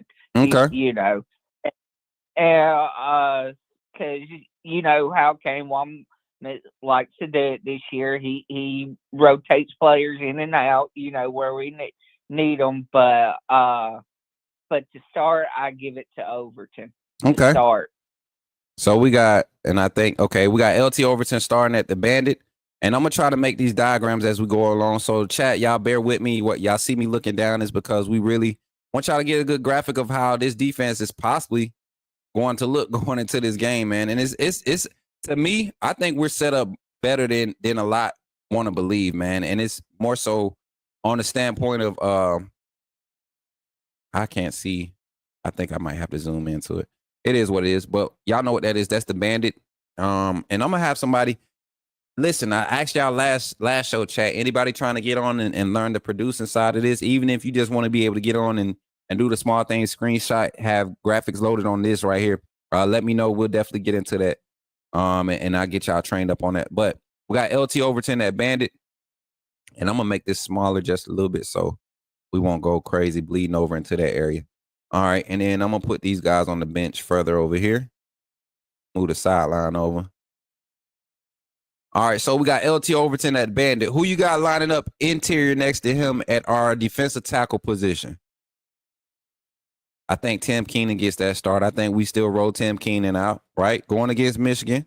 Right. Tim Keenan. Yep. Honestly, I'm going to tell you, I saw something against Auburn. James Smith ran out there first. And I believe James Smith is the future. Yeah. But and I agree with you. I can see Smith rolling out there first. But if I look at it and think about it from a whole season production standpoint, I go with Tim Keenan. Bet we put in Keenan out there. All right. Next to Tim Keenan, right there at the nose. Well, he's basically your nose. He's going to be your strong side tackle, where you're going to actually have him head up or shade to the strong side. Next to him, I think we see more so of that Tim Keenan start. If you ask me, might see James Smith. One thing I do like about Kalen DeBoer's scheme, and we're going to see it with the guys that have left for the portal, the Damon Paynes, the Hunter Osborns, guys that left that were given those quality reps there. We're going to see more so of the Kane Womack type recruit get an opportunity at those positions. I think we might see a heavy presence and dose of Jordan Renard and Jeremiah Beeman in this game at that defensive tackle position, at the interior defensive lineman position. I just got this strong feeling about those guys getting their opportunity to get in there and wreck stuff. You got these guys, they've gone through the season, they put on, they're tinkering right at that 300-pound mark. They're the bigger version of what Kane Womack wants as his style of interior defensive lineman for his defense. So I'm thinking we might see one of those guys get a chance to emerge. Who you rolling out there next to Tim Keenan? Yeah, I have to agree with you. I go Tim Smith, Jeremy Bernard. That boy said Jeremy Bernard. Not Jeremy Bernard, but I know you meant Jordan Renard. I think I'm gonna go more so with this. I think I'm gonna go with Jordan Renard. Okay. That's who I would go with. And it might be Jeremiah Beeman. I just been seeing so much of those two the last 3 weeks of the season and key moments at that. We haven't got the chance to see Tim Smith be impact Tim Smith. And I think that's something that he's personally probably beating himself up, because going into the season in the spring, that was his goal, to be one of the best defensive linemen. And I'm not saying he is. It's just this season has not shaped out for him to be the most or the best, considered the best interior defensive lineman in this class. Right. And it's not what he has or hasn't done. It's just the way the dice rode this season, you know. So let's look at Tim Smith being the grad guy. We're gonna go ahead and roll him out there next to Tim Keenan. I think this is they goodbye tour, they farewell tour game, right? I wouldn't be mad. All right, and then last position basically on our defensive front, Zach, and then I'm gonna see if we can open the phone lines up and get somebody to build up the second level. The second level of our defense. Y'all know I like to get different eyes on the defense. Who we got coming out at that bandit position? Basically, not bandit, at the wolf position. That outside linebacker. You know, we got those guys.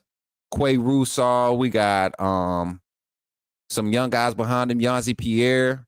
I mean, Quay's a young guy too. You got Yanzi Pierre. You got Noah Carter's going to be out there getting an opportunity. Jay Sean Ross. You got a lot of young linebackers, outside linebackers, edge rushing linebackers that are going to have an opportunity to get out there and make a name for themselves this weekend. Who you see stepping up?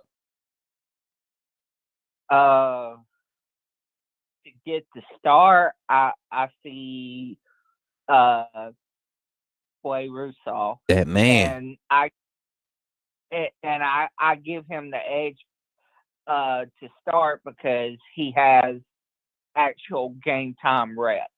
Not only that, he's probably your most athletic, your most effective linebacker that's healthy in the room. Once you lost Q Rob, you lost a lot of consistency. I think losing Keanu Colt from a skill set standpoint hurt us. You know, we lost some quality edge rushing linebackers that made us very flexible in a matter of 3 or 4 weeks. A matter of 3 weeks, the last 3 to 4 weeks of this regular season. So losing Q Rob, losing Colt, Keanu Colt, that was huge. You saw Yanzi Pierre come in. He was coming off an early season injury. We got to see Jay Sean Ross get in and get some quality reps. So this is going to be a super athletic linebacker group. It's just about, can guys get out there and execute?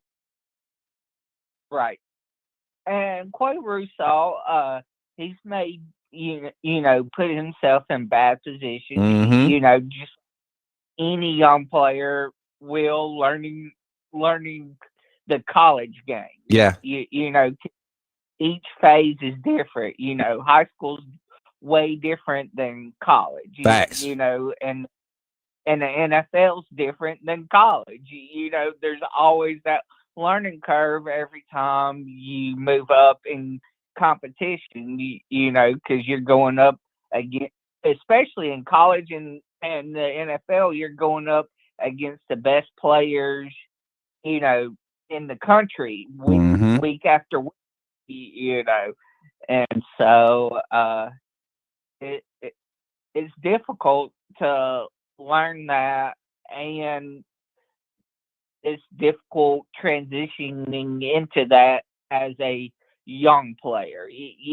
Once you get 2 or 3 years under your belt, I mean, it's like second nature to you, but it takes 2 or 3 years to get that experience to be able to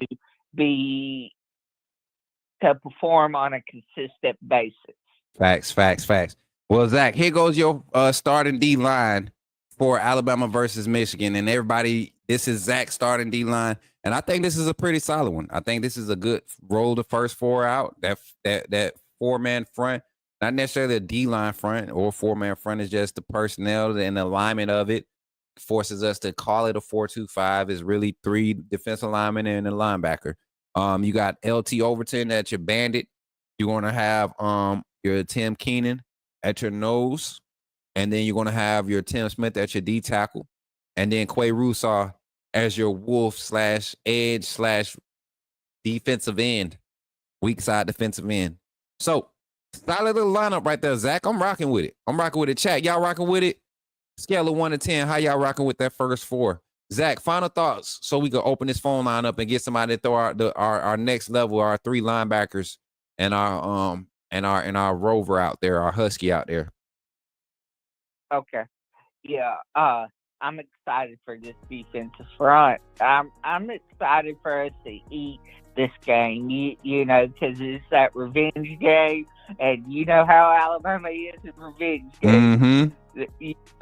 The first time, but that second time, they come out there and play with a different kind of fire and energy. Look, and, we would hope so. We would hope so, especially with Kayla DeBoer having a little Right. history with it and those Washington players. That's kind of like when you see guys find that motivation, they go and they find that motivation on their own. You don't need the media to hype it up for you. When that gives me good feelings about this game. So I'm right there with you, Zach. But yeah, man. And what else you had? What else you had for us?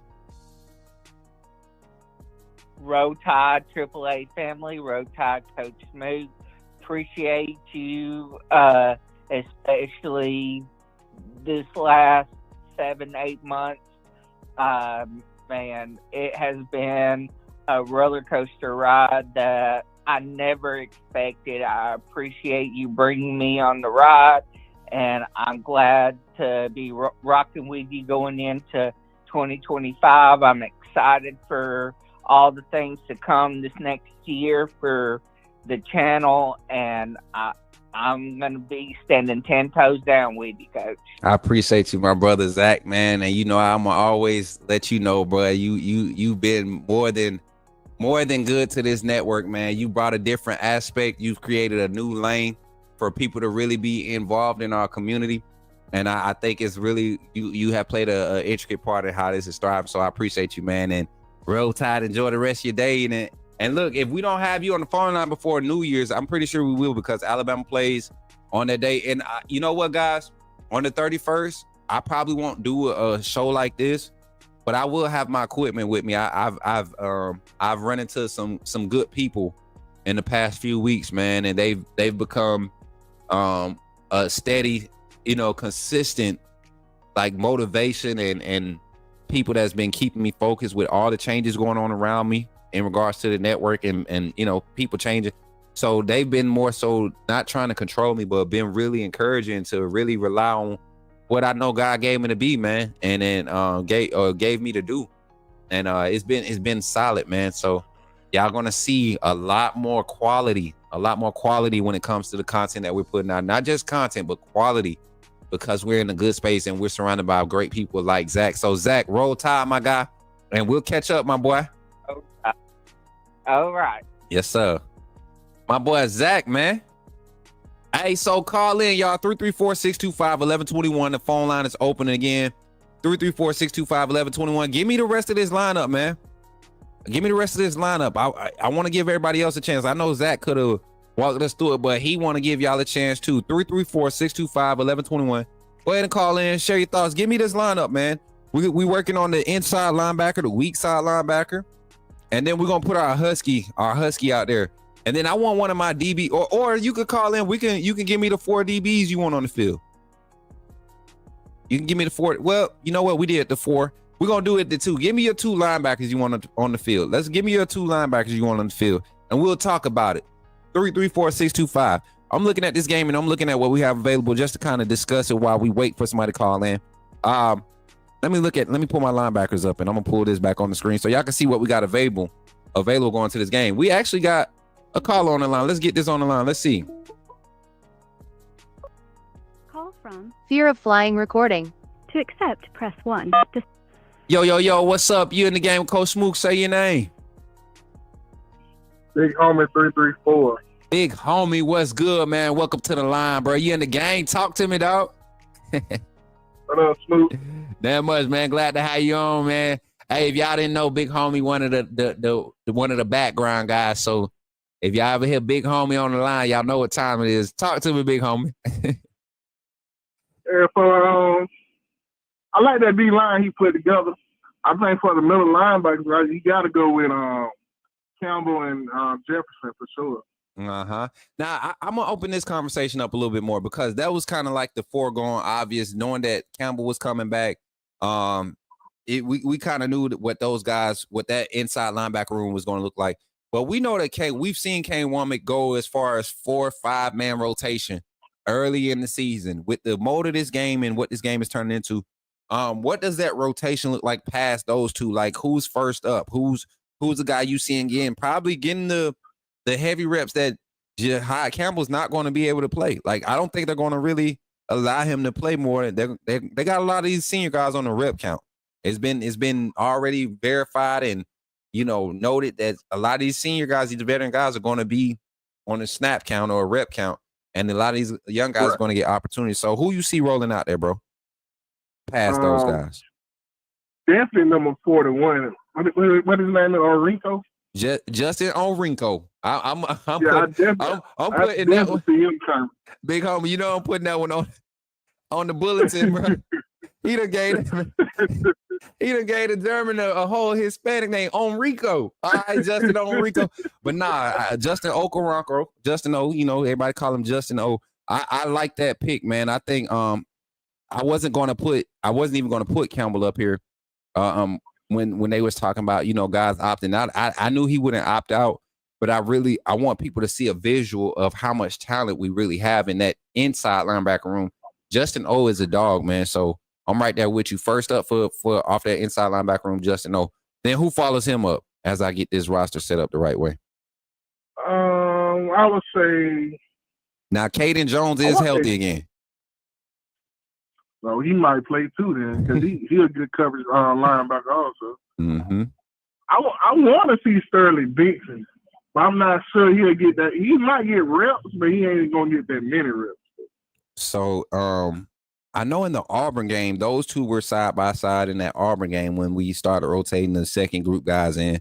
And Sterling Dixon, I believe, more so fits that weak side build that Kane Womack wants. If you look at Jahad Campbell and Deontay Lawson's builds, they similar in height, but their stature, they have different builds. Jahad Campbell, more athletic, long, you know, more aggressive at the point of attack. You get that from Sterling Dixon, who played some edge at the high school level, you know. So you get him in space where he could be more of an athlete. He's a thinker at the linebacker position. I like Sterling Dixon at the weak side. So let me go ahead and line this up for you, and then we could kind of just continue to expound on why you would make that 4-man rotation would be like your go-to. Yeah, I think I like the potential of Sterling Dixon, and I don't know if Jeremiah gonna get any reps or not. I'm not sure what's going on with that. Well, I would like to see him play also. He brings physicality to the linebacker position too. Him and number 41. I love how they play football, how they flare around, how they hit. Facts. And I think with Alexander, brother, we might get a chance to see Alexander go back to his natural position at the end, at the edge. Maybe slide on the wolf, maybe be a pass rushing what they call our dime set, our dime rush package. I think you give him a particular role going forward in that type of defense, and he can really create some stock. But Alexander, we knew this coming out of high school. His coverage ability is going to struggle, which limits him being able to play the edge. You kind of put him in the middle to keep him in areas where you expect him to be able to cover for short periods amount of time, whether it be a big tight end, a shifty, somewhere where he can have some bracket help, things of that nature. And it's kind of like he's struggling with the concept of that because he's naturally an edge guy. Started showing some improvement at the end, but I would love to see him, like you said. I just want to see him get some reps because he's a physical body and you get good quality reps from him. I don't want to see us not use his physicality like we did and use Kendrick Blackshear's physicality. Yeah. So, and then you said Justin O, Sterling Dixon, man. We have this misconception that he's not going to get playing time. I think a lot of the fan base kind of forgets about him because of how soft spoken he is. But y'all better go and look at 40. What is it? 42? Dixon is 40. 40. He number 40, and O is 41. You better go look at when 40 is on the field. When 40 and 42 Pierre's on the field, there's a lot of wreckage and there's a lot of flying around. You hear a lot more pop. Yeah. You hear what I'm saying? I think we was physical, but I thought we could be more physical up in the middle, like filling the holes and filling the gaps. Mm-hmm. Like I got that from Jahad, but Lawson, I want to say whether he was hurt or not towards the year. So I didn't really get that from him. But he's more cerebral. He think the game better though. He one of the better thinking linebackers we got on the team also. And it's crazy because I'm at a place where I think if Lawson was to be on the fence about coming back, you got to transfer. There's another scheme where you can think more. This scheme is not made for thinkers, bro.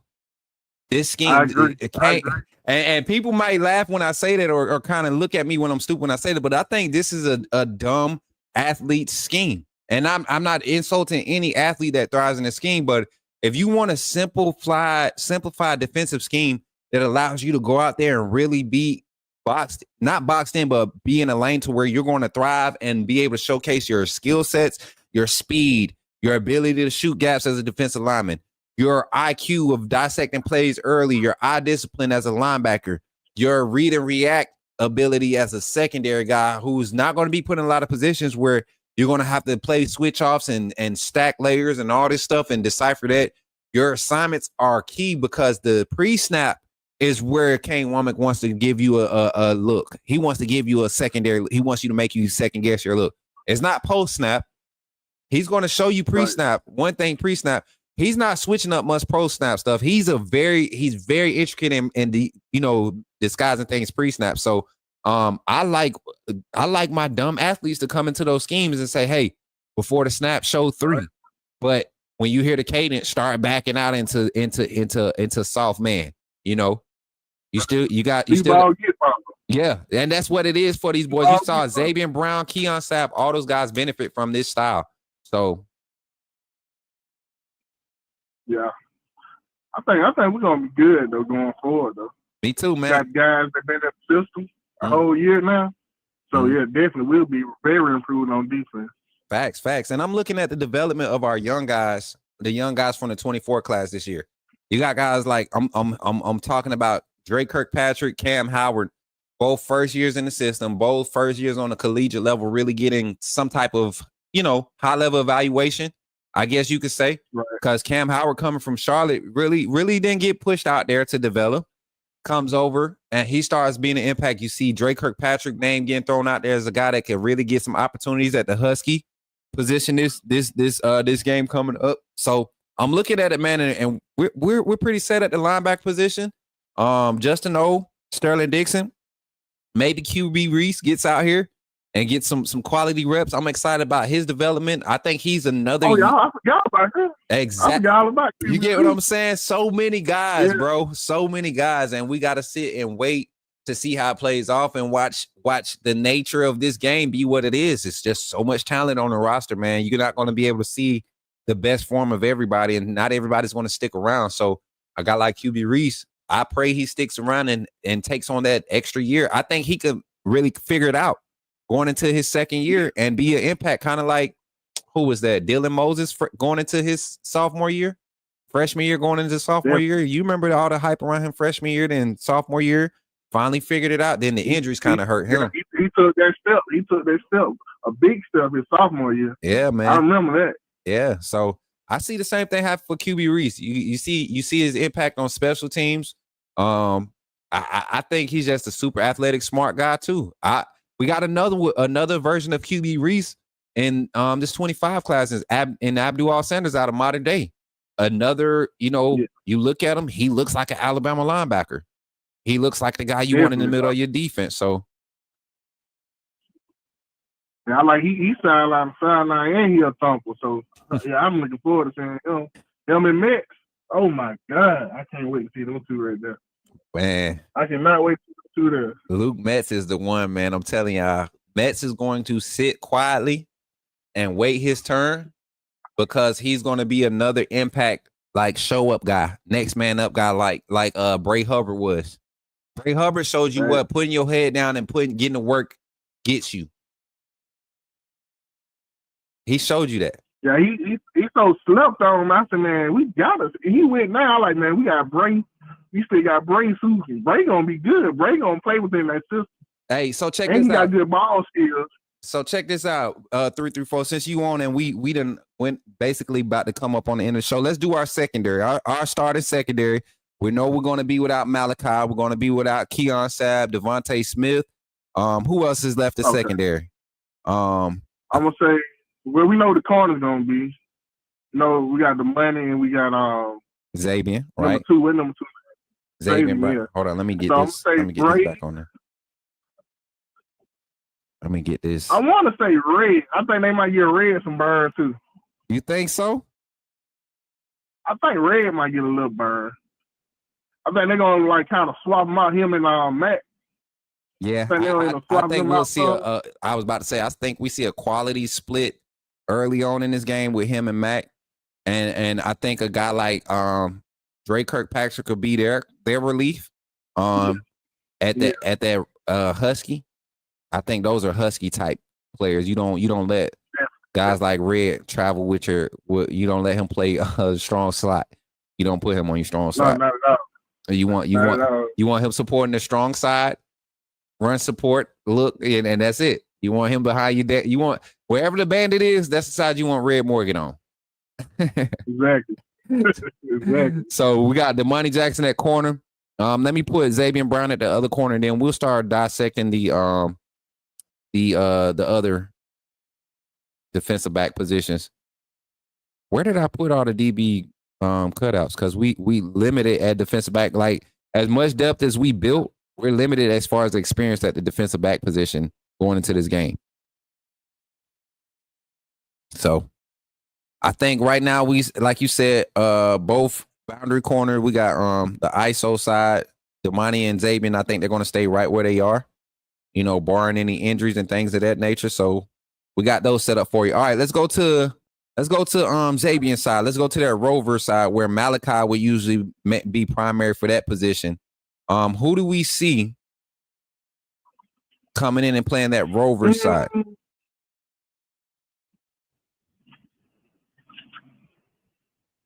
I'm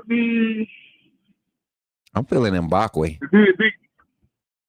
Yeah, you do Mbakwe. You say Cam. What about Cam Howard? You said Cam Howard? Yeah, how about Cam Howard right there? I'm not starting, but I do see Mbakwe because it's rotation. Yeah, rotation. I see Cam Howard, especially in a dime set. I think well, not even then, because if I'm really looking at it and what's been happening, and I just remember this from last practice, Zay Mincy. Zay Mincy has, Zay Mincy might be the reason why Jalen Mbakwe isn't in the first group, because I think Zay Mincy is the next big rover, Minka Fitzpatrick, Malachi Moore type talent in the secondary for Alabama. And Dijon Lee, Zay Mincy, those two guys for the future. So I think what you want? Who would you see? Zay Mincy, you got options. You got Zay Mincy, Cam Howard. Give me Zay. Give me Zay right there. Bet that. Let me find it. Yeah, definitely give me Zay right there. Because I mean, you look at the field, you look at the last few games. 12 is out there. 12 is out there every 5 DB set. He been getting playing time. Yeah. He been getting playing time. So definitely Zay Mincy. Definitely Zay and Hubbard gonna be. They gonna you know how we do our thing where they put their man in motion. Mm-hmm. One's gonna drop down, one gonna go back up. Yeah, definitely. That'd be a great combination. I'm comfortable with those two communicating because I know I got two smart, multiple DBs out there. You get what I'm saying when I say multiple DBs? Because Bray Hubbard could line up and play corner for University of Alabama right now. He can go and give you the same quality effectiveness at corner that Xavier Brown is giving you this year. Okay, I want people to understand the quality of athlete that we have in the secondary. And Bray Hubbard's not your most athletic defensive back. I would get that to probably Mbakwe, but he's probably your second or third most athletic back in that room. So we got some quality. We got some quality there. So I'm gonna put Mincy there at that rover position. I like that because I'm feeling that Red is gonna get that Husky position. That's that physical secondary safety that you want primarily on your bandit side, shadowing. You're gonna keep him on your most inline receiver for short space coverage. So yeah, I'm looking. So what you said, Red Morgan at that Husky? Yeah, Red at the Husky. And Wade's world keep. Wade, do you not follow the news, man? Sab is out for the rest of the season. That's why we what is he talking about? Yeah, Sab be back next year. Sab is out for the year. Big Bama said he want to see who this Carter is. You talking about Noah Carter? I think Noah Carter got a lot of upside, man. He's very raw at the position. He's trying to get into that frame, get built up into that frame. Yeah. So yeah, D Wade, like where you been at? Sab been out the whole season, but we was real hurt. That's why we know about Hubbard now, because Sab is not out there. I think he missed last four games. Man. 5. He was 5 hurt. games. He missed the game before the LSU game, and then he got hurt in the LSU game. Or was it Tennessee? He'll be back next year, though, right? Yeah, I think he's coming back. But the crazy thing is, you talk to a lot of GMs, and this is from y'all know we have people in our community. Saran is an NFL guy. There's NFL's GMs that are they're willing to gamble on Sab in the first round, y'all. Oh. I look at the quality of safeties coming out in the draft. I would too. Yeah. If DeMarco Hellens can go in the 3rd round last year and become the type of safety at the NFL level he did, and I saw his flaws and I saw his limitations, Keon Sab can go somewhere and be a solid. A solid. Now we talking about against Michigan, man. See, I got to get Wade. See, Wade, you wasn't born in Alabama, was. We got to get Wade some more Alabama oxygen in his body. He ready to turn the page the next year already. We got to whoop Michigan first before I even feel good about turning the page, bro. Wade, come on to the gump. Come on to the gump, Wade. Come on down here, get some of this dirty gump L, man. Smell this gunpowder on the west side. This gunpowder in the air. I promise you. You gonna get some of that. But nah, man. So we got the money. I like the money. And you saying we gonna put Red out there at Husky? Start him off at Husky. And I had to do that linebacker rotation the way I did, chat, because I think we're gonna see a heavy dose of that with Campbell not play. I don't think he's gonna play a lot of heavy reps, especially if we come out and handle business. Michigan's missing a lot more players than us, a lot more experience than us. Not players, but experience than us. I would love to see us come out early. I love seeing Jay Lamiro to play flawless and execute, and then get into this thing and pass the torch. I would love to see Ty Simpson take over the reins in the second quarter, because we've hit a 28-point mark type stuff. Right, you said the best by Miro to hit his ceiling in college football. So it's time to go do something else, man. And I've been one of his biggest fans, so.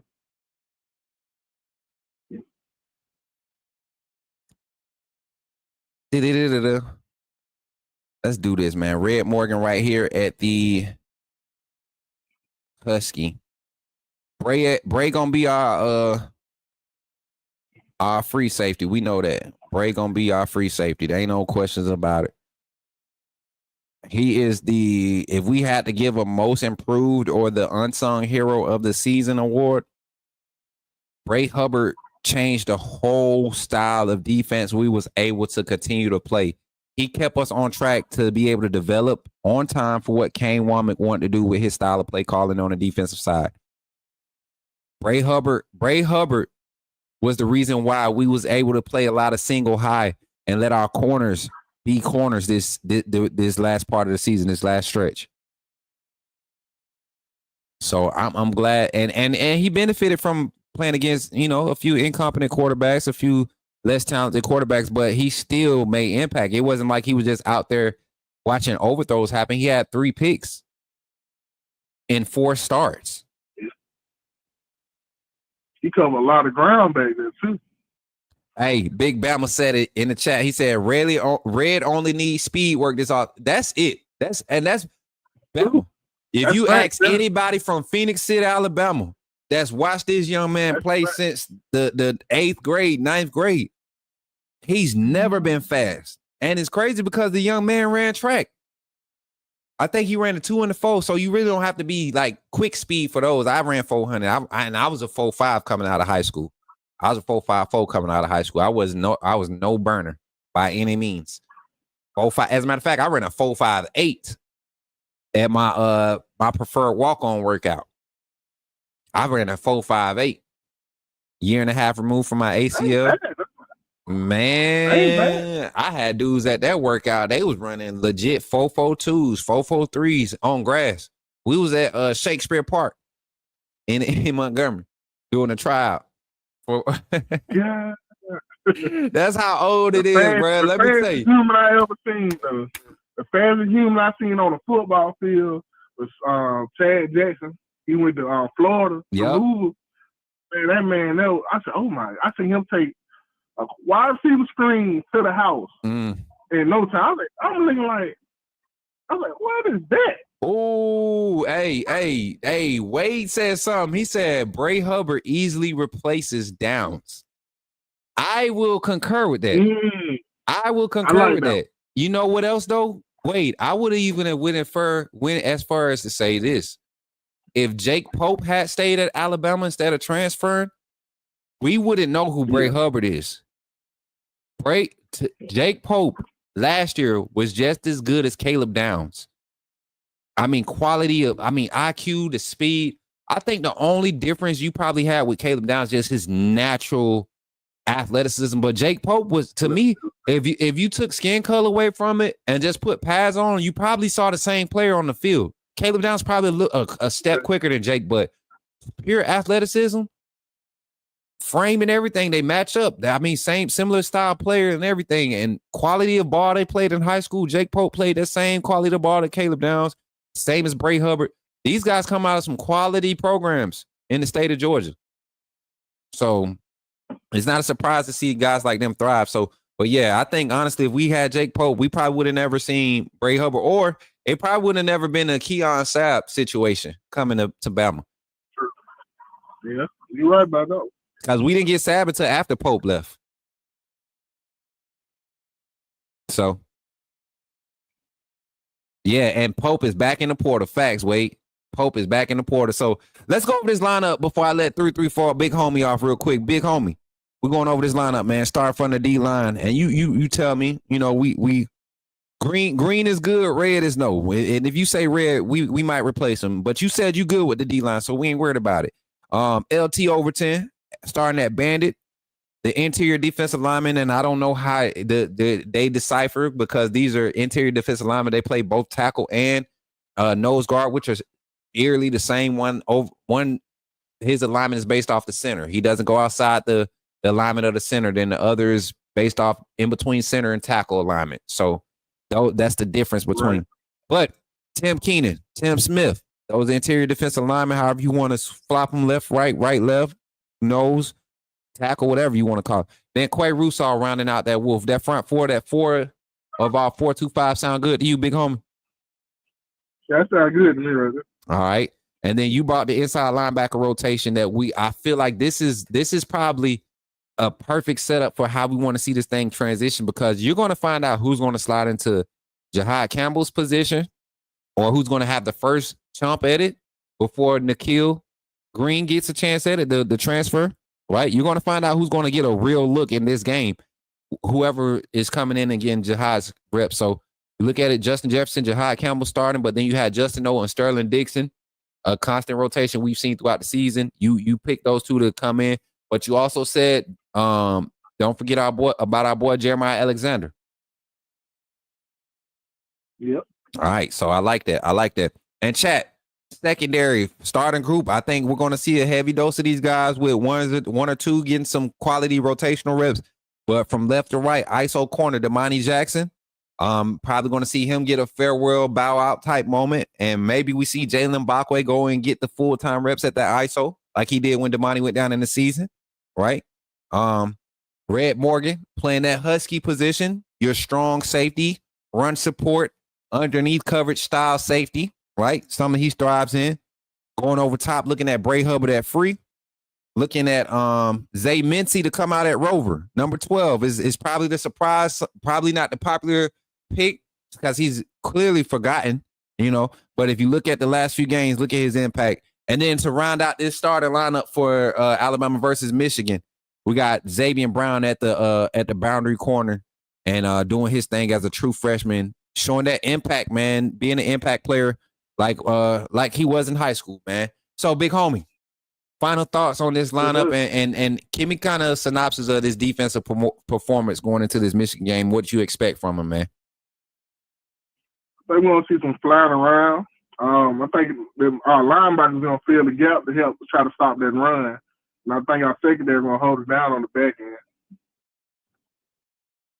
Facts. Well, 334, I ain't gonna lie, bro. You read my mind by calling in, but we got to start getting you on more. You got to start getting you on more, getting the voice heard. I think people need to know what the CSN Twitter presence feel like, and hearing your voice. Yeah, because they don't know. They don't know you rocking heavy with us. They just think you just. But we stepping to 25, man, and I really can't wait to see your growth in this content creation and Bama's reporting all this stuff, our inside scoop, everything we do, man. I can't wait to see your growth in this because I really want you to develop it and make it your own. I think you got something special, bro. Yes, sir. I'm trying my best. I'm trying to get me a laptop now so I can go and get everything going. For real, I got man. the guys with me. They down too, so. Dude, hey, you know what I'm trying to do? I need my insider crew ready to be insiders. I don't need clout chasers. We need insiders getting the real. And when we say it one time and they doubt us, they back in our inbox. You know how I go, big home. You know how they do me on Twitter, man. I already know. You know how I already know. They be blowing look, I get a lot more reactions when stuff happen. That I be like, man, y'all should just rock with me. I ain't trying to steer y'all the wrong way. I'm trying to help. I'm trying to put us on the right stuff. Y'all ain't got to pay $30 for it. What you know, man? What you know? Look, what you know, Smook? What you know? I don't know nothing. I told y'all on the live. Just tune into my live. You can tune into my live 20 minutes and find out exactly everything you probably want to know if you just tune into my live. And that's free. That's free. Exactly. So, but yeah, big homie, I appreciate you, man. And you already know how we getting down, man. I appreciate you, bro. Roll Tide, my boy. Roll Tide. Salute Triple H. Salute you too, Smook. Yes, sir. Yes, sir. Already, man. All right, y'all. That's it for the phone line segment. We got our 2 phone calls, 2 good conversations. I appreciate these boys calling in. Zach and Big Homie 334 calling in, showing love. Listen, that's the show for today. Let's look at this lineup. Oh, snap. One more time. Let's check out the lineup. I'm gonna zoom in on it for y'all. We got a whole like whiteboard right now. We building a whole bunch of content on this whiteboard. Nice little defensive lineup. And like I said, tonight, we're going on that offensive side. I know a lot of y'all will want to call in and talk about offense because it's a lot more speculation with so many guys missing, a lot more injuries on that side that are going to affect the way this game flows. But also, we might just see a whole new style of play calling today. James loves what's good, man. James, wait, wristband. Somebody get James a wristband. Somebody said, what is a wristband? Y'all get these folks wristbands. And a lot of these people that's tapping in today, I appreciate y'all. I know y'all usually tap in on Twitter. If y'all want to support on Twitter, don't hesitate to start leaving those comments on Twitter, creating those conversations. Excuse me, I got hiccups all of a sudden. Creating those conversations because Twitter does have an algorithm, and I'm just tweaking how I'm approaching it. I think we could really capitalize on Twitter rather than just using it for promotional purposes, but we really tweaking it. Excuse me.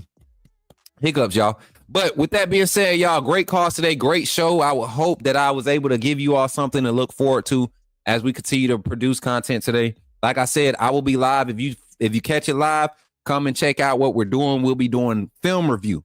We'll be in the film room reviewing all of the class of 2025 highlight film. So, and also I can use some help in Discord. If you want to provide links, I'm going to actually right now, I'm going to do a message thread in Discord in the locker room. And now I have majority of these, but if some of you all might have, some of you all might have updated highlight film of these players, of some of our 25 commits. And if you do, provide the link in Discord. I'm creating a thread. And also, for everybody that's supposed to be in the meeting today, it is still going to be at 5:30. We're going to do it at 5:30. It's going to be a short 30-minute meeting. Nothing extravagant. I won't church it up. But I want to set up a meeting for our community moderators. So Zach, Mary J, Megan, who else has been promoted as far as that moderator team?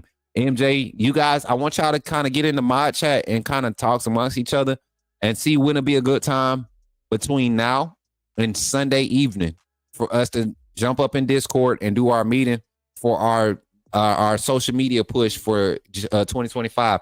But don't forget to check out your merch, everybody. Don't forget to check out your merch. Make sure y'all go and check it out. We got the white letter lineup, and we got new launch coming. New Year's, got Scoop Boogie. got the Scoop Boogie lineup, right? And then we also got the No Fair Weather Fan apparel, right? We also got some brands that will be starting to represent and help market and help these other brands grow. This Coach Smook Network is more than just college football talk. We have a special guest showing up between now and next week. Y'all will be excited to be indulging into the women's basketball team. And that special guest is somebody that I think everybody was excited about this past summer when we were getting her as far as a recruit, a commit to Alabama. So we're working, man. We're doing what we got to do. I plan on trying to get to a game too. I think there's a game on Wednesday of next week. I plan on trying to get to a game on campus. So if y'all want to show up, the women's games are very, very, very, I don't know why they're so cheap because they're actually more entertaining than the male games. But I definitely plan on going to one of the women's basketball games. The one next Wednesday, as a matter of fact. And then we got a men's home game coming up soon. I plan on being there. So if you all want to be a part of those vlogs and those content days, definitely let me know. We want to get you out in the merch, and we want to start helping our community grow by just being out and showing people who we are and what we do and what our community is about and the content that we're producing. So I appreciate everybody that's been solid, that's stuck through the storms, the ups and the downs, and that's continued to support. As always, man, y'all know your boy is going to be grateful. I just thank God. I'm going to tell y'all right now, I got some special things happening in my life. I crossed paths with somebody, and they've really impacted my life the last 48 hours as far as direction and drive. And I feel refreshed, y'all. So I thank y'all for praying for me. For those that knew my struggle of not having my family around or not being able to, access my kids and want to be, have somebody to lean on. Thank y'all for your prayers, because God's definitely provided a group of people. You are part of that group, and I appreciate him for that. So with that being said, I thank y'all. I'll catch y'all on the next one, man. We'll be live here in a few hours. I'm about to go grab some food. Got to run one errand. And I'll be doing a bunch of lives throughout the day, doing reviews for our recruits, getting y'all hyped up about this next chapter of the Kalen DeBoer era here with the Alabama Crimson Tide on the Coach Smook Network. So once again, if you're not a member, think about becoming a member of the AAA family. Get that wristband. If you are a member, thank you. And this is my thank you to you. And with that being said, next time you see me, when you see me, holler at me and say, put me in the game, coach. I'm out. Welcome. First of all, I just want to say thank you for joining the AAA family. By doing so, you have committed to supporting this channel monetarily, and for that, I could not thank you enough. I'm glad that you saw fit to contribute to the growth of this network, and because of that, you have access to all the behind the scenes content that we're going to be placing on this channel, backstage access to all the vlogs, VODs. We got all types of content. You will have early access to it. Also, any event that you see come out with outside with Coach Smook or anything sponsored or partnered with Coach Smook, it will be preferred, and we will all make sure that we're all taken care of. This community is going to continue to grow. Don't miss out on any opportunities to network. We have other content creators. We have business owners. We got entrepreneurs. This is Coach Smook Network because we believe in networking. We want to uplift the community. So thank you for contributing to helping that mission, seeing that goal. And that's really what we're here for, right? We're here to uplift and continue to grow. So thank you for all your contributions, and welcome to the family. AAA SOS.